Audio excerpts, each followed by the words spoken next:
और धमतरी हमारे बीच में पूरा तैयारी पूर्ण हो चुके हैं।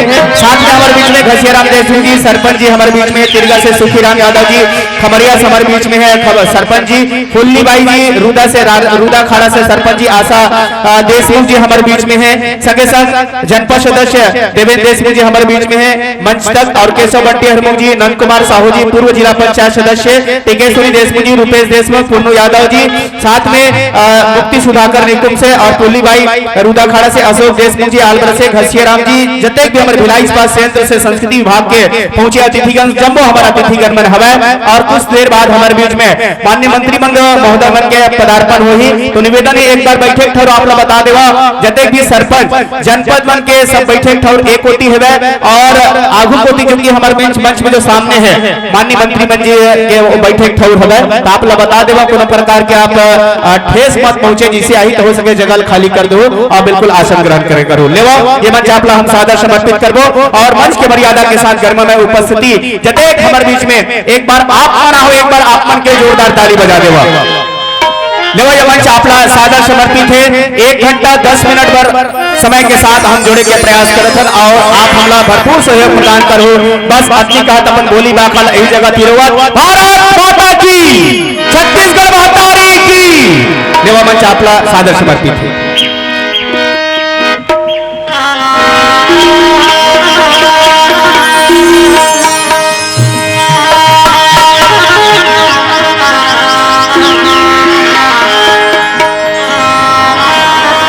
जो पंडाल लगा थे वो जगह गाड़ी ले जेकर गाड़ी भैया थोड़ा सा वहां से हटा लो। निवेदन है, प्रार्थना है आप सबों से।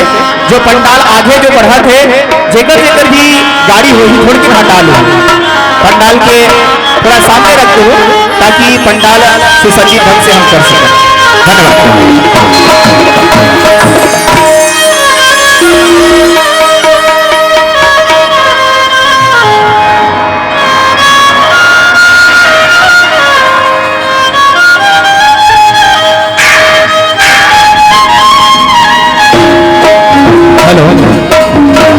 भैया मन से निवेदन थोड़ा गेट में छोड़ दो।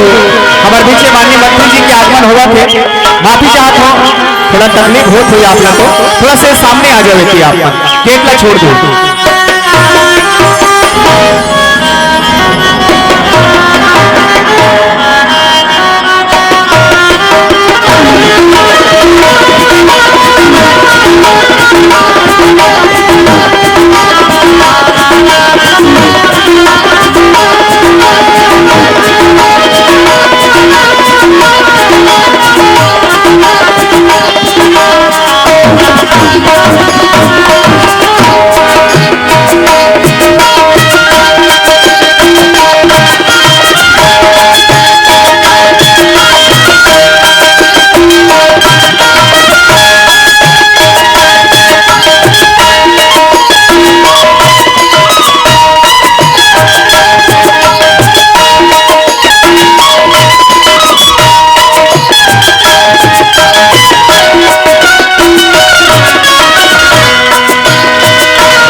उपस्थित नमस्तस्यै नमस्तस्यै नमस्तस्यै नमो नमः।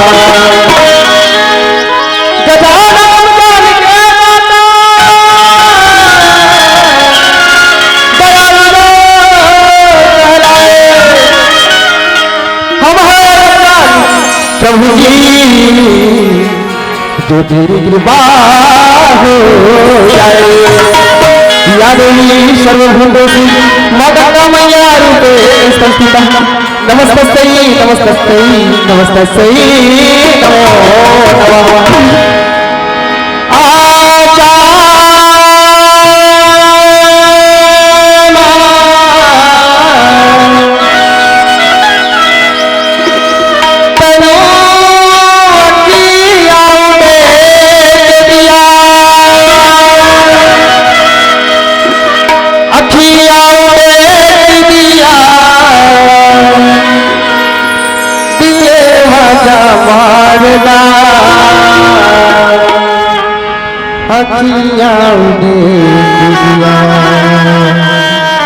दिले आजा मार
दुख ये दाता दिल नहीं संवारता, दुख ये दारना दिल नहीं संवारता।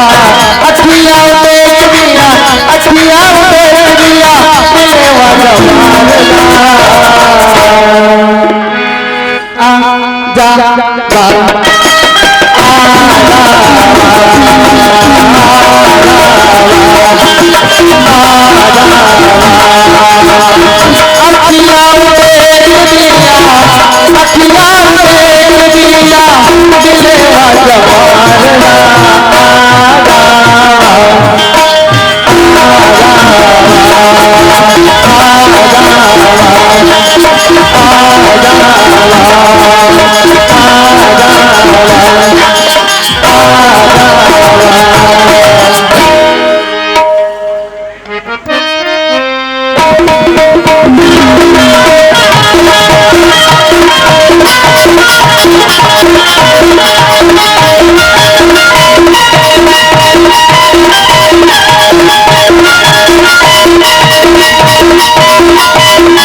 मर्दना ये मेरा